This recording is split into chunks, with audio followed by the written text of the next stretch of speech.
Do you have any idea how the VA is recruiting qualified veterans for the study? The veteran participants, sir, the folks that are Correct. actually, yes, sir. They're recruited through each of the 3 medical centers, through flyers and presentations to mental health clinicians. Okay. Is there currently a waiting list of qualified veterans who would like to participate? There is a waiting list at one of our sites, the Portland, Oregon site, because we've had particular problems in recruiting qualified dog trainers for that site. However, we now have one trainer that is working now. How large is the waiting list? I cannot say for sure. I would say it's probably in the range of maybe 20 people, perhaps. And this is at one facility or? One facility, yes, sir. Okay. So are you saying that the personnel at VA medical centers are aware of this study and are actively engaged in informing veterans of the potential of having a service dog? Yes, I would definitely say that. It's a very popular topic of interest with our veterans. Does the VA currently have any way to gauge the demand for the service dogs? We do not, sir. We do not have a method of gauging demand for service dogs. Is that under consideration? That would be outside of my purview, sir. I couldn't say. Mr. Diamond, let me come to you. How are qualified veterans referred to your organization?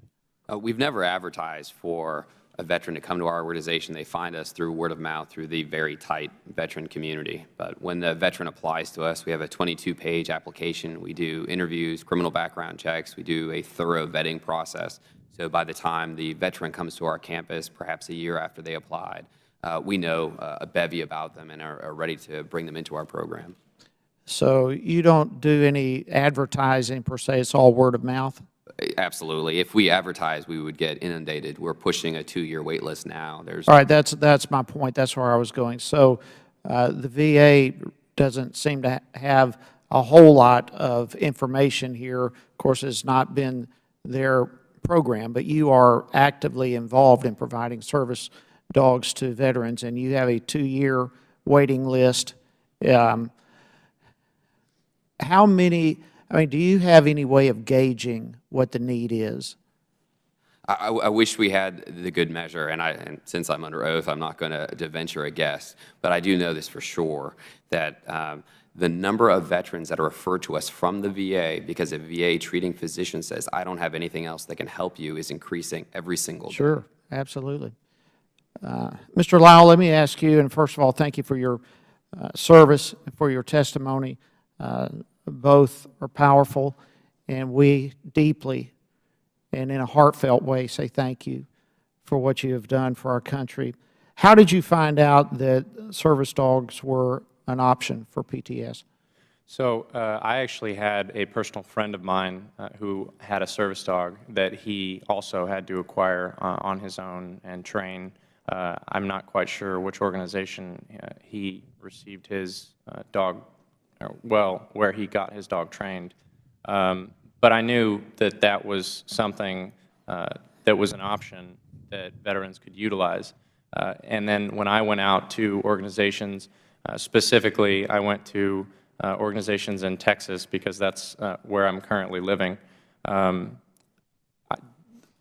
got pretty much the same result, that wait times were at least a year, and I didn't feel as though I had that time to wait. Okay, so your introduction came through a personal friend. That's correct, sir. Okay, Mr. Diamond, let me come back to you, and my time is almost up. Twofold question. Do you find that veterans struggle with affording service dogs as a general rule? And how does your organization enable them to pair up? 2 pieces to that. The first is that some of our veterans have reported back to us that they would rather make personal sacrifices than to not have to forego having a service dog. But they do struggle. They're on fixed incomes, and therefore they do have difficulty paying for it. Most of the veterans that we get could not independently pay to get a service dog out on their own. So we've made a lot of partnerships with our corporate supporters. For example, Bear Health is put together a network of veterinarians to give free health care for the dogs. We're trying to work with pet stores to get free dog food for the veterans. We do everything we can on the back end to make it free or almost free for the veteran, but the overwhelming message from them is they would forego their own personal comfort to make sure that they have a service dog. Very good. Thank you, Mr. Chairman. Thank the gentleman.